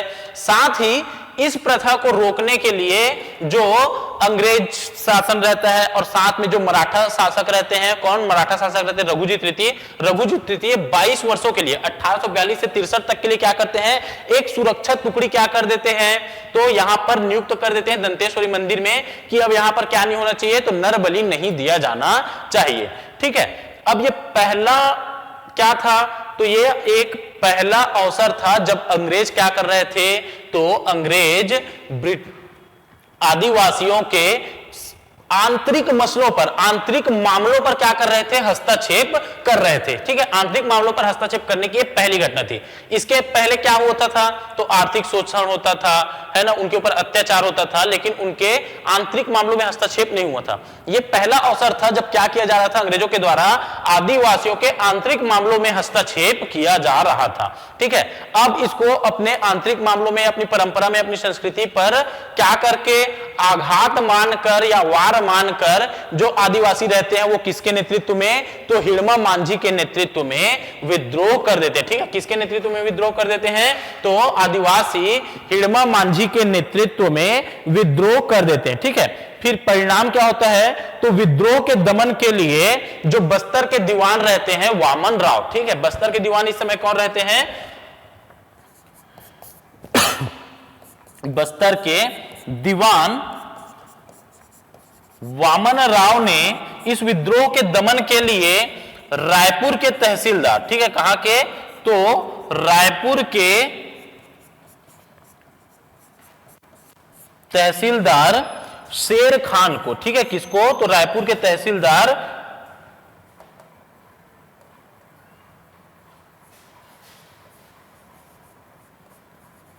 शेर खान को क्या करते हैं, आमंत्रित करते हैं। शेर खान आते हैं यहां, और शेर खान आकर क्या करते हैं, तो शेर खान यहां पर आते हैं और शेर खान आकर विद्रोह का बुरी तरह से दमन कर देते हैं। ठीक है, और इस तरह क्या हो जाता है, विद्रोह का दमन हो जाता है। विद्रोह का दमन तो हो जाता है, लेकिन इस घटना से हमेशा से फिर क्या रहता है, लगातार अब जब तक यहां पर ब्रिटिश सरकार रहेगी तब तक आदिवासियों एवं अंग्रेजों के मध्य क्या रहती है, एक शत्रुता का भाव रहता जरूर है। क्लियर है, कौन सा विद्रोह आपका, मेरिया विद्रोह। अगला क्वेश्चन देखें। अगला, वर्ष 1867 में इनमें से किसे बस्तर राज्य का दीवान नियुक्त किया गया था जो जनजातीय लोगों के शोषण के लिए कुख्यात था। ध्रुव राव, वामन बलिराम लाखे, रामराव चिंचोलकर और गोपीनाथ कपड़दार। किसको 1867 में इस राज्य में दीवान नियुक्त किया गया था, जल्दी से अपना आंसर लगाएं। लगा लिया आंसर आपने, ठीक, इसका आंसर क्या है आपका, गोपीनाथ कपड़दार। ठीक है, गोपीनाथ कपड़दार को क्या किया जाता है, 1867 में बस्तर का दीवान नियुक्त किया जाता है, और इनके द्वारा फिर क्या किया जाता है, बस्तर के जो मासूम आदिवासी रहते हैं उनका अत्यधिक शोषण किया जाता है। घटना ये आप कहां पर रिलेट करेंगे, तो मुड़िया विद्रोह में रिलेट करेंगे। ठीक है, कौन से विद्रोह में रिलेट करेंगे, मुड़िया विद्रोह 1876। ठीक है, कौन सा विद्रोह आपका, तो मुड़िया विद्रोह या मुड़िया विद्रोह 1876। मुड़िया विद्रोह 1876। ठीक है, ये क्या शासक कौन थे इस समय बस्तर के, तो इस समय बस्तर के शासक रहते हैं कौन आपके, तो भैरम देव। ठीक है, कौन रहते हैं बस्तर के शासक, भैरम देव क्या रहते हैं, बस्तर के शासक रहते हैं। स्थान क्या आपका, तो स्थान बस्तर। ठीक है, कहां पर हो रहा है विद्रोह, तो स्थान क्या आपका, बस्तर। क्लियर है, नेतृत्वकर्ता कौन, ठीक, इस विद्रोह के नेतृत्वकर्ता कौन रहते हैं, नेतृत्वकर्ता रहते हैं इसमें झाड़ा सिरहा। ठीक है, कौन रहते हैं इसके नेतृत्वकर्ता, तो झाड़ा सिरहा जी क्या रहते हैं, इस विद्रोह के नेतृत्वकर्ता रहते हैं। क्लियर है, साथ ही इस विद्रोह के दमनकर्ता, इस विद्रोह के दमनकर्ता रहते हैं मैक जॉर्ज। ठीक है, कौन रहते हैं इस विद्रोह के दमनकर्ता, इस विद्रोह के दमनकर्ता मैक जॉर्ज रहते हैं। ठीक है, अब इस विद्रोह का कारण क्या, तो इस विद्रोह का जो कारण रहता है वो कोई एक कारण नहीं रहता है। यह जो मुड़िया विद्रोह रहता है यह संपूर्ण बस्तर क्षेत्र में, ठीक है, 1853 से लेकर 76 तक की घटनाओं का क्या रहता है, एक एकीकृत परिणाम रहता है। ठीक है, जिसमें क्या, तो बस्तर में ब्रिटिश सरकार द्वारा किए गए भू राजस्व संबंधी प्रयोग, ब्रिटिश सरकार का राजा भैरम देव के जीवन में क्या करना, हस्तक्षेप करना। ठीक है, और क्या, इसके अलावा आप देखेंगे तो अंग्रेजों की ठेकेदारी एवं बेगारी प्रथा, ठीक है, और मांझियों के अधिकारों में कमी करना, और अंग्रेजों की फूट डालो एवं राज करो की नीति। ठीक है, ये सब क्या रहते हैं, तो इसके कारण रहते हैं। ठीक, अब इसमें फिर क्या हो जाता है, तो 1867 के अंतर्गत दीवान गोपीनाथ को बनाया जाता है। ठीक है, क्या बनाया जाता है, गोपीनाथ कपड़दार को बस्तर का दीवान बनाया जाता है। अब ये दीवान बनते ही क्या करने लगता है, आदिवासियों को और अधिक शोषण करने लगता है। अब इसी बीच होता क्या है कि जो राजा भैरम देव रहते हैं, इनको अंग्रेजों के द्वारा दिल्ली भेजा जा रहता है। क्यों भेजा जा रहता है, तो इनको भेजा जाता रहता है प्रिंस ऑफ वेल्स के किसके लिए, स्वागत करने के लिए। ठीक है, इनको कहां जाना था, दिल्ली जाना था। कब जाना था, 1876 में। अब जब 1876 में कहा जाना था, तो राजा भैरम देव को प्रिंस ऑफ वेल्स के स्वागत करने के लिए कहा जाना था, तो दिल्ली जाना था। तो यहाँ के जो मुड़िया आदिवासी रहते हैं वो क्या करते हैं, इस बात का विरोध करते हैं। ठीक है, किसका विरोध करते हैं, तो राजा भैरम देव के दिल्ली जाने का विरोध करते हैं। ठीक, अब जब दिल्ली जाने के लिए प्रस्थान करते रहते हैं, तो कहा जाता है भूमपाल नामक स्थान पर जो कुली लोग क्या करते रहते हैं, तो राजा का सामान लेकर जाते रहते हैं। वो कुली क्या कर देते हैं, राजा का जो सामान पकड़े रहते हैं उसको फेंक देते हैं। तब जो दीवान गोपीनाथ कपड़दार रहते हैं वो क्या करते हैं, 18 आदिवासियों को पकड़वाते हैं और 18 आदिवासियों को पकड़वाकर उनको बहुत पिटवाते हैं। पिटवाने के बाद अपने सैनिकों को कहा जाता है कि इनको क्या करो, आप जगदलपुर ले जाओ और कैद करो। ठीक है, आने के बाद देखूंगा कि इनका क्या करना है। अब जब इनको जगदलपुर ले जाया जाते रहता है, तो जो 500 अन्य आदिवासी रहते हैं वो क्या करते हैं, तो कुरंगपाल के अंतर्गत, ठीक है, कहां पर, कुरंगपाल में 500 आदिवासी क्या कर लेते हैं, इन बंदियों को छुड़ा देते हैं तथा जो राजा के सिपाही रहते हैं उनको गिरफ्तार कर लेते हैं। ठीक है, क्या कर लेते हैं, राजा के सिपाहियों को गिरफ्तार कर लेते हैं। अब जब राजा के सिपाहियों को गिरफ्तार कर लिया गया, तो राजा को क्या करना पड़ेगा, वापस लौटना पड़ेगा।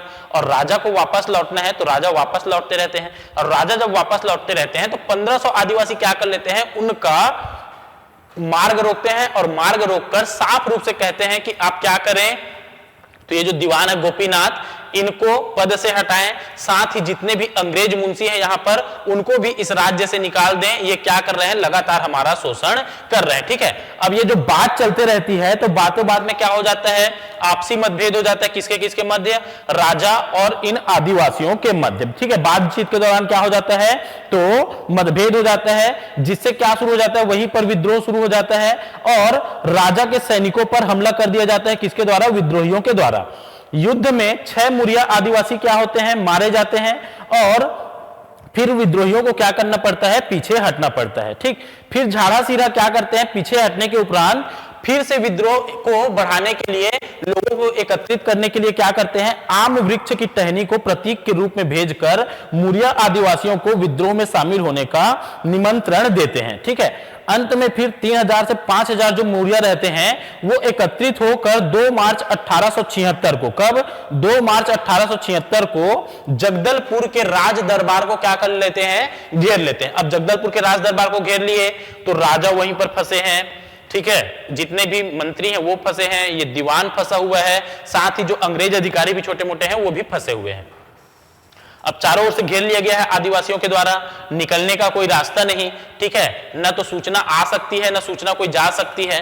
तो क्या करते रहते हैं, आत्मसमर्पण की तैयारी करते रहते हैं राजा लोग। इसी बीच क्या किया जाता है, जो दीवान गोपीनाथ कपड़दार रहते हैं वो क्या करते हैं, एक महरा महिला के जो पेज की हांडी रहती है, ठीक है, उसमें क्या करते हैं, मोम में लपेट कर एक पत्र भेजते हैं। किसको, तो मोम में लपेट कर एक पत्र भेजा जाता है। कहां पर, तो एक पत्र भेजा जाता है कि जो राजधानी जगदलपुर है वो क्या है, तो पिछले 4 महीनों से विद्रोहियों से घिरी हुई है। तो आप क्या करें, तो आप हमारी मदद करें। ठीक है, क्या करें, आप हमारी मदद करें। ठीक है, कहां भेजा जाता है, तो सिरोंचा के डिप्टी कमिश्नर मैक जॉर्ज के पास यह पत्र भेजा जाता है। ठीक है, किसके पास भेजा जाता है, मैक जॉर्ज के पास यह पत्र भेजा जाता है कि आप क्या करें, हमारी मदद करें।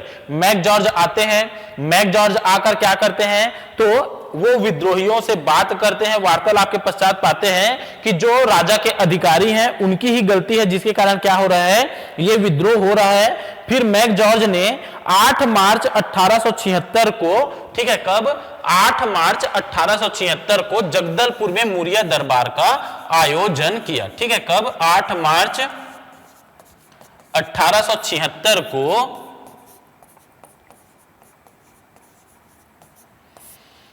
जगदलपुर में मुरिया दरबार का आयोजन किया। ठीक है, किसका आयोजन किया? तो जगदलपुर में मुरिया दरबार का आयोजन किया। ठीक है, 8 मार्च 1876 को क्या किया गया? मुरिया दरबार का आयोजन किया गया और दीवान गोपीनाथ को बंदी बनाकर क्या कर दिया जाता है? तो दीवान गोपीनाथ को बंदी बनाकर कहां भेज दिया जाता है? तो सिरोंचा भेज दिया जाता है। ठीक है, कहां भेज दिया जाता है? दीवान गोपीनाथ को बंदी बनाकर सिरोंचा भेज दिया जाता है। क्लियर है? इस प्रकार क्या होता है? इस मुरिया विद्रोह का दमन होता है। क्लियर है? अगला क्वेश्चन, दीवान गोपीनाथ कपड़दार के विषय में कौन सा कथन सही नहीं है? 1867 में भैरम देव द्वारा दीवान नियुक्त किया गया था। ठीक है, क्या नियुक्त किया गया था? तो 1867 में दीवान गोपीनाथ द्वारा इनको क्या किया? भैरम देव द्वारा इनको दीवान नियुक्त किया गया। बिल्कुल सही है। बस्तर विद्रोह को दबाने में महत्वपूर्ण भूमिका निभाई। 1867 में बस्तर विद्रोह का प्रमुख कारण बना। राजा भैरम देव ने अपना शासन सौंप दिया था। कौन सा जो है वह सही नहीं है? ठीक है, यह बताना है आपको इस आंसर में। जल्दी अपना आंसर लगाएं। लगा लिया आपने आंसर? क्लियर है? तो हमने देखा था कि इन्होंने बस्तर विद्रोह को दबाने में महत्वपूर्ण भूमिका नहीं निभाई थी। बस्तर के विद्रोह को किसने दबाया था? तो बस्तर के विद्रोह को हमने देखा था कि मैक जॉर्ज के द्वारा दबाया गया था। बस्तर के 1910 के भूमकाल विद्रोह में कौन सी रानी शामिल हुई थी? ठीक है, सुवर्ण कुंवर, पदम कुंवर, राजकुंवर देवी, सुनैना देवी। ठीक है, भूमकाल विद्रोह में कौन सी जो रानी थी वो शामिल हुई थी? तो भूमकाल के विद्रोह में सुवर्ण कुंवर देवी क्या हुई थी? शामिल हुई थी। अभी आगे मैं थोड़ा चर्चा करूंगा इसके बारे में। अगला, निम्नलिखित में से कौन सी जोड़ी छत्तीसगढ़ में जनजातीय विद्रोह एवं नेता सुमेलित है? भोपालपट्टनम का विद्रोह 1795, कोरामांझी। ठीक है, अभी हमने देखा था कोरामांझी है क्या? नहीं है, ये गोंड आदिवासियों के द्वारा हुआ था। ठीक, लिंगागिरी विद्रोह 1856-57, दलगंजन सिंह, ये भी नहीं है। जल्दी कमेंट में बताएं लिंगागिरी विद्रोह के नेतृत्वकर्ता कौन? कोई विद्रोह 1859, जुग्गा डोरला। अभी मैंने बताया था कि इसके कौन थे? तो नागुल दोरला थे। ठीक है, कौन थे? नागुल दोरला। ठीक है, मुरिया विद्रोह 1876, झाड़ा सिरहा। ये क्या है आपका? सही है। आंसर क्या होगा आपका? डी इसका आंसर होगा, मुरिया विद्रोह 1876, झाड़ा सिरहा। निम्न में से कौन सी जोड़ी छत्तीसगढ़ में आदिवासी विद्रोह एवं उसका नेता सुमेलित नहीं है? परलकोट विद्रोह 1825, गेन सिंह, सही सुमेलित है। तारापुर विद्रोह 1842, दलगंजन सिंह, ये भी सुमेलित है। मेरिया विद्रोह 1842, हिड़मा मांझी, ये भी सही है। ठीक है, क्या आपका? मेरिया विद्रोह 1842, हिड़मा मांझी, ये भी क्या है? बिल्कुल सही है। कोई विद्रोह 1859, गोपीनाथ, ये क्या है? सुमेलित नहीं है। अभी हमने देखा क्या? तो इसके नेतृत्वकर्ता कौन रहते हैं? तो नागुल दोरला रहते हैं। क्लियर है? अगला, इतिहास की निम्न घटनाओं का सही कालानुक्रम बताइए। हलबा विद्रोह, परलकोट के जमींदार गेंद सिंह को फांसी, सिपाही विद्रोह की शुरुआत, छत्तीसगढ़ में मराठों का आक्रमण, मुरिया विद्रोह, रतनपुर की स्थापना और शहीद वीर नारायण सिंह को फांसी। कौन सी जो घटना है वह क्या है? कालक्रम के अनुसार इन सभी घटनाओं को क्या करना है? आपको व्यवस्थित करना है। तो अभी हमने देखा हलबा विद्रोह का समय क्या? तो 1774 से 78 के मध्य हलबा विद्रोह हुआ आपका। परलकोट के जमींदार गेंद सिंह को फांसी कब दी गई? तो 20 जनवरी 1825 को क्या किया जाता है? फांसी दिया जाता है। सिपाही विद्रोह की शुरुआत 1858 में हुआ। ठीक है, पढ़ लिया है सिपाही विद्रोह पूरा कंप्लीट हमने। ठीक है, कब हुआ था? तो 18 जनवरी 1858 को सिपाही विद्रोह की क्या होती है? शुरुआत होती है।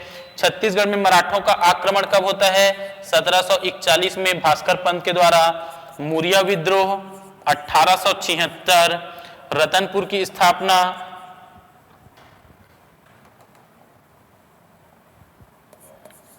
कब होती है रतनपुर की? तो 1045 में। और शहीद वीर नारायण सिंह को फांसी 10 दिसंबर 1857 को। ठीक है, अब कालक्रम अनुसार जमाना है तो सबसे पहले क्या आएगा आपका? रतनपुर की स्थापना कब हुई थी? 1045 में। मतलब छठवां नंबर पहले माना चाहिए। कहां दिख रहा है? बी में दिख रहा है। और कहीं पर दिख रहा है क्या? नहीं दिख रहा है। तो आंसर क्या हो जाएगा आपका? सीधा सीधा 20 का आंसर हो जाएगा। ठीक है, क्लियर है? बी क्या होगा इसका आंसर होगा। ठीक, अगला क्वेश्चन देखें। अगला, सूची 1 को सूची 2 से सुमेलित करना है। जनजातीय विद्रोह और नेता। परलकोट विद्रोह, ठीक है 1900 हो गया, इसको 1800 कर लें आप। ठीक है, 1824-25 में परलकोट विद्रोह के नेतृत्व करता कौन? गेंद सिंह। बरगढ़ विद्रोह 1833 से 45, अजीत सिंह। तारापुर विद्रोह के नेतृत्व करता कौन रहते हैं? जल्दी बताएं। तारापुर विद्रोह के नेतृत्व करता, ठीक, तो अभी हमने देखा था क्या, दलगंजन सिंह के नेतृत्व में हुआ था। और मेरिया विद्रोह का क्या आपका? तो मेरिया विद्रोह का हिड़मा मांझी। ठीक है, तो आंसर क्या हो जाएगा आपका? 1 का 4 कहां पर दिख रहा है? सी में, वही आंसर होगा फिर आपका। बी का 1 है ना, सी का क्या 2 और डी का 3। क्लियर, ये क्या हो जाएगा आपका आंसर हो जाएगा। अगला, छत्तीसगढ़ में आदिवासी विद्रोह के सही कारणों के संदर्भ में सूची 1 और सूची 2 से क्या करें? सुमेलित करें। सूची 1 को सूची 2 से सुमेलित करना है। परलकोट विद्रोह क्यों हुआ? मेरिया विद्रोह क्यों हुआ? कोई विद्रोह क्यों हुआ? और तारापुर विद्रोह क्यों हुआ? तो परलकोट विद्रोह क्यों हुआ था? तो बस्तर में मराठा एवं ब्रिटिश शासन के विरोध में हुआ था। ठीक है, किसमें हुआ था? तो बस्तर में मराठा एवं ब्रिटिश शासन के विरोध में। मेरिया विद्रोह क्यों हुआ था? तो जो मेरिया विद्रोह है वो नर बलि प्रथा बंद करने के विरोध में हुआ था। ठीक है, क्यों हुआ था? नर बलि प्रथा बंद करने के विरोध में। कोई विद्रोह क्यों? तो साल वृक्ष काटे जाने के विरोध में कोई विद्रोह। और तारापुर विद्रोह क्यों? टकोली कर वृद्धि के विरोध में। क्लियर है, तो क्या हो जाएगा आंसर आपका? परलकोट विद्रोह 1 का 3 कहां पर दिख रहा है? 3 डी में दिख रहा है। मेरिया 2 का 1, तो आंसर क्या हो जाएगा आपका? डी इसका आंसर हो जाएगा। ठीक है, कौन सा आंसर हो जाएगा? तो डी इसका आंसर हो जाएगा।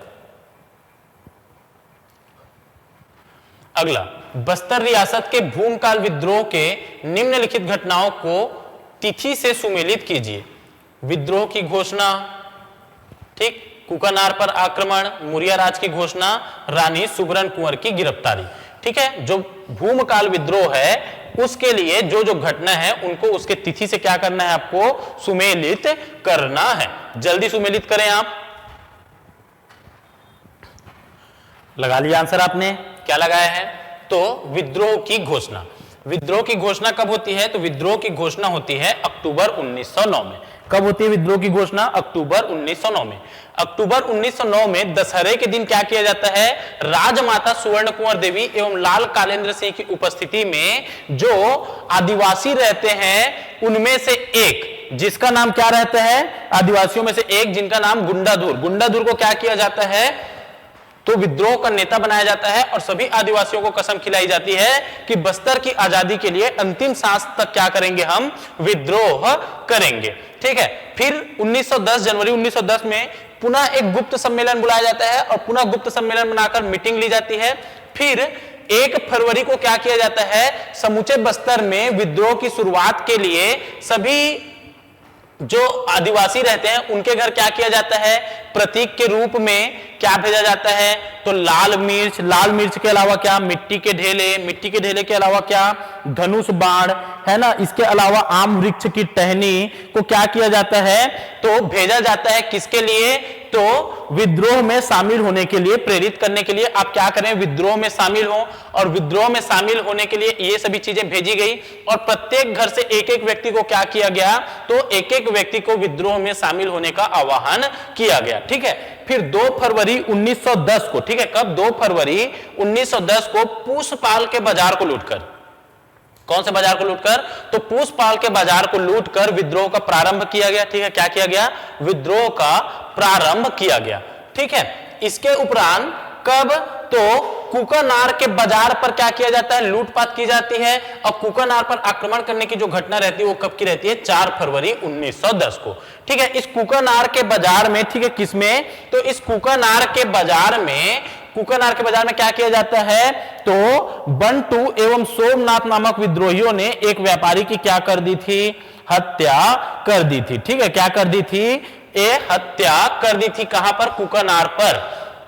फिर क्या, तो 5 फरवरी को, ठीक है, कब, 5 फरवरी को क्या किया जाता है, करंजी के बाजार को लूटा जाता है।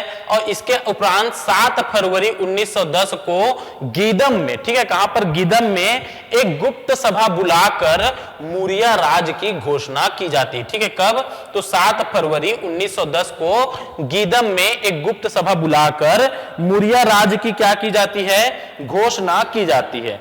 ठीक, फिर 16 फरवरी 1910 को अंग्रेजों एवं विद्रोहियों के मध्य इंद्रावती नदी के किनारे, ठीक है, कब, 16 फरवरी 1910 को अंग्रेजों एवं विद्रोहियों के मध्य इंद्रावती नदी के किनारे खड़ाक घाट पर क्या होता है, युद्ध होता है, जिसमें हुंगा मांझी, एक व्यक्ति का नाम लिखें आप, क्या, हुंगा मांझी के द्वारा क्या किया जाता है, तो अपनी वीरता का परिचय दिया जाता है। लेकिन अंततः क्या हो जाती है, इस युद्ध में विद्रोहियों की या आदिवासियों की क्या हो जाती है, पराजय हो जाती है। किसकी पराजय हो जाती है, तो विद्रोहियों की या आदिवासियों की पराजय हो जाती है। ठीक, फिर 24 फरवरी 1910 को गंगा मुंडा के संघर्ष में फिर से विद्रोहियों की पराजय होती है, जिसके उपरांत 25 फरवरी 1910 को डाफनगर में विद्रोहियों ने वीर गुंडाधुर के नेतृत्व में तथा अबू झमार छोटे डोंगर वाले क्षेत्र में आयतू महरा के नेतृत्व में अंग्रेजों के विरुद्ध क्या करते हैं, विद्रोह करते हैं। लेकिन जो कैप्टन गियर रहते हैं वो पंजाबी सेना की मदद से क्या कर देते हैं, तो इस विद्रोह का दमन कर देते हैं। जिसके उपरांत जो वीर गुंडाधुर रहते हैं वो बस्तर के अंतर्गत, ठीक है, कहां के अंतर्गत, तो बस्तर के अंतर्गत क्या करते हैं, तो बस्तर के अंतर्गत 84 में से 46 परगनों पर अधिकार कर लेते हैं। ठीक, अब इसके बाद क्या किया जाता है, अंग्रेजों के द्वारा आदिवासियों को बुरी तरह से दमन करना प्रारंभ किया जाता है। और कब, तो 5 मार्च को रानी सुवर्ण कुंवर देवी और लाल कालेंद्र सिंह की क्या कर ली जाती है, गिरफ्तारी कर ली जाती है। ठीक है, ये आंसर लिया गया है पीएससी के द्वारा। बुक में आपको 6 फरवरी दिखेगा, 6 मार्च दिखेगा, जब क्या किया जाता है, रानी सुवर्ण कुंवर देवी और लाल कालेंद्र सिंह जी की गिरफ्तारी की जाती है। इसके उपरांत 29 मार्च तक, ठीक है, कब तक, 29 मार्च तक जो अंग्रेज रहते हैं वो पूरे विद्रोह का दमन कर देते हैं और साथ ही वीर गुंडाधुर को क्या कर लेते हैं, गिरफ्तार कर लेते हैं। परंतु कुछ समय उपरांत वीर गुंडाधुर भागने में सफल हो जाते हैं, जिसके उपरांत वीर गुंडाधुर का कोई भी पता नहीं चला। ठीक है, हालांकि अंग्रेजों के द्वारा इस विद्रोह का दमन कर दिया गया, लेकिन यह विद्रोह ऐसा था, इतना व्यापक था, है ना, कि इस विद्रोह ने क्या कर दी थी, तो ब्रिटिश सरकार की सत्ता हिला दी थी। कहा जाता है कि अगर इस विद्रोह में बस्तर के जो राजा रहते हैं रुद्र प्रताप देव, उन्होंने भी विद्रोहियों का साथ दे दिया होता तो अंग्रेजों को 1910 में ही क्या करना पड़ जाता, तो ये जो बस्तर है उसको छोड़ना पड़ जाता। लेकिन प्रताप रुद्र देव के द्वारा साथ नहीं दिया जाता विद्रोहियों का। इस कारण क्या हो जाता है, विद्रोही यहां पर सफल नहीं हो पाते और अंग्रेजों के द्वारा इस विद्रोह का दमन कर दिया जाता है। यह था आपका मुख्य जनजातीय विद्रोह, कहां पे, तो छत्तीसगढ़ के अंतर्गत। अगले टॉपिक में हम देखेंगे जनजातीय विद्रोह के बाद अपना मजदूर एवं किसान आंदोलन। तब तक के लिए वीडियो पसंद आए तो लाइक एवं शेयर करें, साथ ही अपने दोस्तों को शेयर करें। धन्यवाद। जय हिंद, जय छत्तीसगढ़।